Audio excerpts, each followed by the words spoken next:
ဒီနေ့ကကျွန်တော်မောင်နှမတွေကို AI 2တစ်ခုနဲ့မိတ်ဆက်ပေးမယ်အဲ့ဒါက TikTok ကထုတ်တာမိတ်ဆွေက product တစ်ခုကိုရောင်းချနေတယ်အဲ့ဒီ product ကို video ဖန်တီးပြီးတော့ line ပေါ်မှာတင်ဖို့ကြိုးစားနေတဲ့သူဆိုရင်တော့ဒီ video လေးကမိတ်ဆွေတော့ပါပဲပထမဆုံးကျွန်တော်တို့က Chrome browser မှာ Symfony Creative Studio လိုက်ရိုက်ရှာရမယ်တက်လာပြီအဲဆိုကျွန်တော်အဲ့ဒါကိုအမှကျွန်တော်တွေ့တဲ့ castet ကိုနှိပ်မယ်ကျွန်တော်တို့မှာ logo ရှိပြီးသား TikTok အကောင့်ရှိရင်ဝင်လို့ရတယ်မရှိဘူးဆိုရင်တော့ကျွန်တော်တို့ Gmail နဲ့ account တက်ဖွင့်ဒီမှာကိုက Japan account သုံးနေတယ်ဆိုရင်တော့အဲ့ Japan account ကိုတော့ဒီထဲမှာထည့်မသုံးနဲ့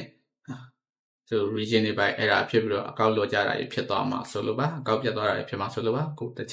ဒီမှာကျွန်တော်တို့ကမှတူပေးရတဲ့ဟာတူတာလေးပေါ့နော်သူကတူတာလေးရွေးခိုင်းတယ်ရွေးခိုင်းတော့ညံစမ်းလေးတော့ဖြည့်ရတော့โอเคအပြင်ကျွန်တော်တို့က login ကိုနှိပ်တယ်account test email ဒီ account ကျွန်တော် TikTok မဖွင့်ထားဘူးအဲ့လိုဖြစ်မယ်။နောက် login နာမည်ကတော့ကျွန်တော် TikTok ကနေတောင်းဝင်ကြည့်ကြည့်မယ်။နော် TikTok ကောက်လျှောက်တဲ့တိုင်ပေါ့နော်။သက်ဆိုင်ရာကိုထည့်လိုက်တော့မယ်။ဒီပဲထည့်လိုက်တော့မယ်။ Okay အကုန်လုံးကိုသဘောပေါက်နားလဲပါတယ်ပေါ့နော်။အဲ့ဒီမှာကျွန်တော်တို့ကခုနကကျွန်တော် account ဖွင့်ထားတဲ့ Gmail ကိုတက်ထည့်မယ်။ပြီးလို့ရှိရင်ကျွန်တော်တို့အမှ send code ဆိုတာကိုနှိပ်ရမယ်။ send code ဆိုတာနှိပ်ရင်ခုနကညံစမ်း pause လေးပေါ်လာလိမ့်မယ်အဲ့မှာကျွန်တော်တို့က shape တူတဲ့ဟာဒီမှာဆို m ပေါ့နော် m နှလုံးနှိပ်မယ်အဲ့ဒါပြီးရင်ကျွန်တော်ရဲ့ဖုန်း Gmail တဲ့ကိုသူကကုတ်နံပါတ်6လုံးပို့ပေးလိမ့်မယ် TikTok ကနေပြီးတော့အဲ့ကုတ်နံပါတ်6လုံးကိုဒီပေါက်တယ်မှာရိုက်ထည့်ပေးရမယ်အဲ့ဒါဆိုရင်တော့စာတန်းလေးတွေဆွဲတက်မယ်ပွင့်ပြီအဆက်ကိုနှိပ်မယ် skip now ဆိုရင် skip ပေါ့နော်ဒီကကျွန်တော်တို့ကိုတစ်ပတ်ကို credit 1000 free ပေးတယ်အဲ့တော့ so ပေါ့နော်သူရဲ့စားတာကဘယ်လိုလဲဆိုတော့ကြည့်ရအောင်ကျွန်တော်ကဗီဒီယိုလေးမြန်အောင်လို့မြန်လေးပြောသွားပေးမယ်စစချင်းကျွန်တော်ဝေါ်ရဲရောက်ပြီဆိုရင်ဖတ်တက်တယ်ကြည့်မယ်သူကတစ်ပတ်ကို1000ပေးတယ်ပြီးရင်သူကဒီဘက်မှာ plus plan နဲ့ pro plan ပေး plan တွေတော့ရှိတာပေါ့နော်အဲ့လောတဲ့ free ကတော့ credit 1000ပေးတယ်နောက်ပိုင်းသုံးလို့ကောင်းတော့ဝယ်ပေါ့ပြီးရင် home ကိုသွားမယ် home ကိုသွားပြီးရင် home ကတော့ပုံမှန်တိုင်းပဲကျွန်တော်တို့ reference ယူမယ်တပ်ပုံထည့်လို့ရတယ်ပြီးရင် prompt ရေးမယ်ဗီဒီယိုထုတ်မှာပေါ့နော်အဲ့မှာဆိုရင်3ခုရှိမယ်ဒီ reference to video ရဲ့ image to video ရဲ့ text to video ရဲ့ရှိတယ်အဲ့တော့ကျွန်တော်တို့ကတစ်ခုရင်စမ်းကြည့်မယ် reference to video နဲ့ကျွန်တော်နိုင်ရည်နဲ့လူနဲ့ပုံထည့်ပြီးတော့ကျွန်တော် prompt ထည့်ကြည့်ဒီကောင်ကဗီဒီယိုထုတ်တာအရင်ကြတယ်ဆိုတော့ကျွန်တော်တခြား feature တွေအရင်တွက်ကြည့်လိုက်မယ်သူကအဲ့မှာ duration တွေရှိတယ်အဲ့တော့5 second ဆိုရင်5 guide ကုန်တယ်10 second ဆိုရင်10 guide ကုန်တယ်12 second ဆိုရင်12 guide ကုန်တယ်အဲ့တော့သူက10 second ကို1 guide တော့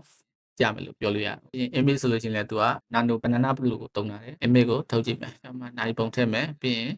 prompt တစ်ခုရေးထည့်မယ်။အားလုံးကတော့ကျွန်တော်ပုံမှန် AI နဲ့အားလုံးမှာလောက်ယူလောက်စင်အတိုင်းပဲပေါ့နော်။ဒါတော့မထူကြဘူး။ထူကြတဲ့တစ်ခုကသူ့မှာ9:60ပဲရတယ်။ TikTok site ပဲရတယ်။ YouTube site တော့ရမှာမဟုတ်ဘူး။သူကဓာတ်ပုံတစ်ခါထွက်ရင်4ပုံထွက်တယ်။အဲ့ဒီမှာကိုကြိုက်တာရွေးပေါ့နော်။ဟိုဒီမှာ video လောက်တာလည်းဓာတ်ပုံထုတ်တာ။အဲ့တော့ကျွန်တော်နောက်တစ်ခုကိုသွားကြည့်ရအောင်။ဓာတ်ပုံတွေကြည့်ချင်ကျွန်တော်တို့က library မှာဝင်ကြည့်လို့ရတယ်။ပေါ်မှာတော့ရှိတော့မှာမဟုတ်ပါဘူးနော်ဒီကိုလောက်တာတဲ့ဟာအားလုံးက library ထဲမှာလုံးနေစေရောလောက်ပြီးရတယ်အားလုံး library ထဲမှာစုနေလိုက်ပါနိုင်ပုံတော့ထွက်သွားပြီဘလင်းလေးဖြစ်အောင်တော့ပြင်ထားပြီးတော့မစိုးဘူးပေါ့နော်ဗီဒီယိုကတော့ဘိုင်းလည်နေတော့မယ်မှာသူ့မှာမိုက်တာ trend နော် trend မှာဆိုလို့ရှိရင် template တွေအများကြီးရှိတယ် history template တွေလည်းပါတယ်ကိုရောင်းကျင်တဲ့ product ကိုတူတယ်ဆိုလို့ရှိရင်ကိုသုံးချလို့ရတယ်အဲဒါကြောင့်ဒီ prompt တွေဖြတ်လိုက်မယ်သူကတော့ဘိုင်းလည်နေတော့သူကဖြတ်ပြီးတော့ထည့်ကြည့်ကြည့်မယ်ဒါတော့ကျွန်တော်ကမြင်းပေါ့နော်မြင်းကိုလောက်ထားတာဟိုက text to video မှာမြင်းပြေးနေတဲ့ prompt ကိုလောက်ထားတာသူလည်းအဝိုင်းလဲနေတော့မယ်မပြီးသေးဘူးအဲ့တော့အဲ့ဒီက template တစ်ခုကိုယူမယ်အဲ့ template ကိုသုံးညနေဆိုရင်ကျွန်တော်တို့ကအဲ့ template တစ်ခုကိုထောက်လိုက် create your own ဆိုတာကိုနှိပ်လိုက်ပြီးရင်ကိုလိုချင်တဲ့ second ကိုရွေးပြီးတော့မြားလေးကိုနှိပ်ထားလိုက်ရုံပဲဒါပေမဲ့အချိန်တော့ကြာတယ်အဲကြောင့်ကျွန်တော် video တွေအဆုံးထိကိုမထုတ်ပြီးတော့ပြီးရင်တော့ကျွန်တော်တို့က byte over avatar ကိုသွားမယ် byte over avatar မှာလည်းသူထပေးထားတယ်ချပေးထားတယ်ရှိတယ်အဲ့ဒါကိုတစ်ခုရွေးလိုက်မယ်ရွေးပြီးရင်အမှ separate ထည့်လဲရတယ် audio file ထည့်လဲရတယ်အဲ့ဒါလေးကိုထည့်ပြီးရင်ကျွန်တော်တို့က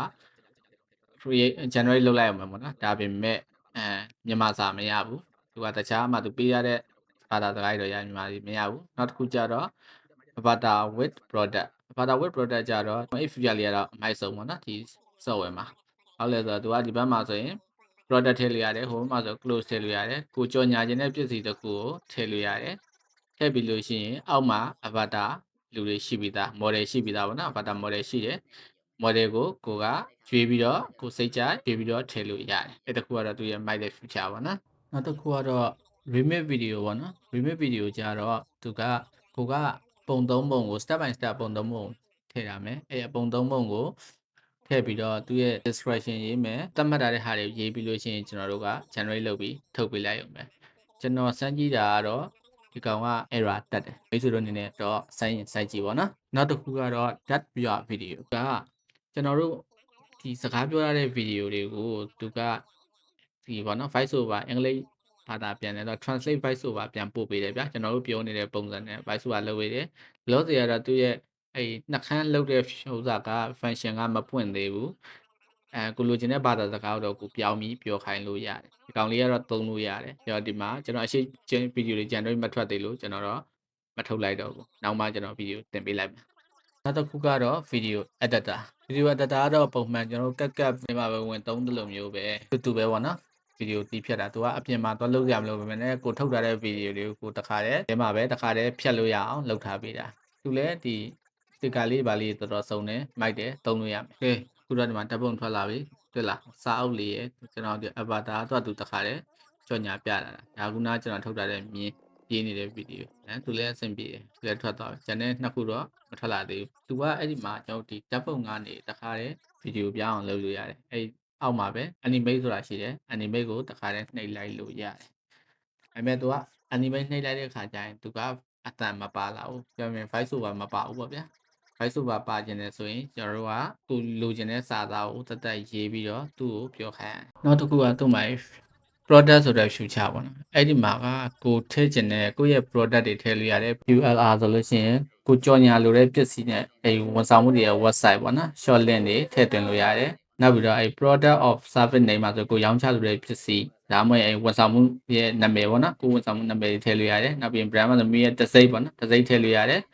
နောက်ပြီးကုန်ပစ္စည်းနဲ့ပတ်သက်တဲ့ကိုပစ္စည်းနဲ့ပတ်သက်တဲ့အသေးစိတ်အချက်လက်တွေနဲ့ကိုရဲ့အထူးခြားချက်တွေအားသာချက်တွေအဲ့ဒါရေးလို့ရတယ်သုံးဆွဲတဲ့ကုန်ကျန်းတွေပါထည့်ပေးလို့ရတော့ဗျာ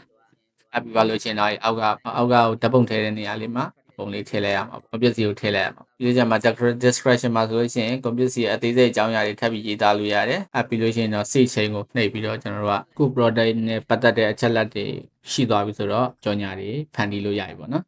ခုနထုတ်ထားတဲ့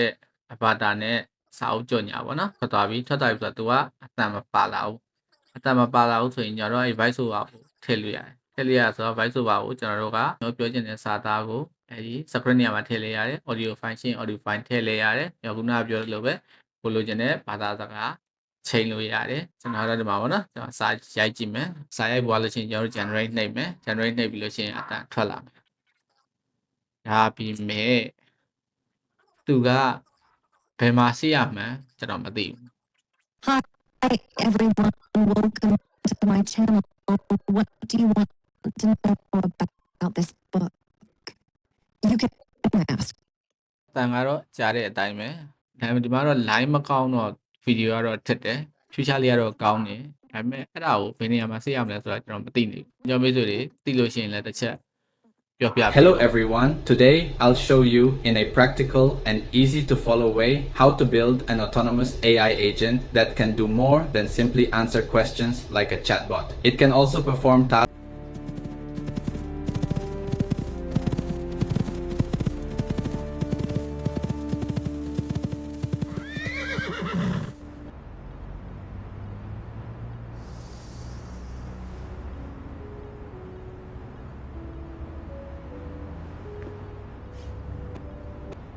ရှိမှပြသွားတဲ့ဗီဒီယိုတွေက Symphony Creative Studio ကနေပဲထုတ်ထားတာဗီဒီယိုလေးကိုကြည့်ပြီး AI2 ကိုဘယ်လိုသုံးချရမလဲဆိုတာကိုကျွန်တော်မောင်နှမတွေသိပြီလို့ထင်ပါတယ်ဒီဗီဒီယိုလေးကကျွန်တော်မောင်နှမတွေအတွက်အသုံးဝင်မယ်ဆိုလို့ရှိရင်တော့ like and share နဲ့ subscribe လေးနှိပ်ပြီးအားပေးသွားနိုင်ပါတယ်နောက်ထပ်ဗီဒီယိုတွေနဲ့ပြန်လည်ဆုံတွေ့ပါမယ် See you the next video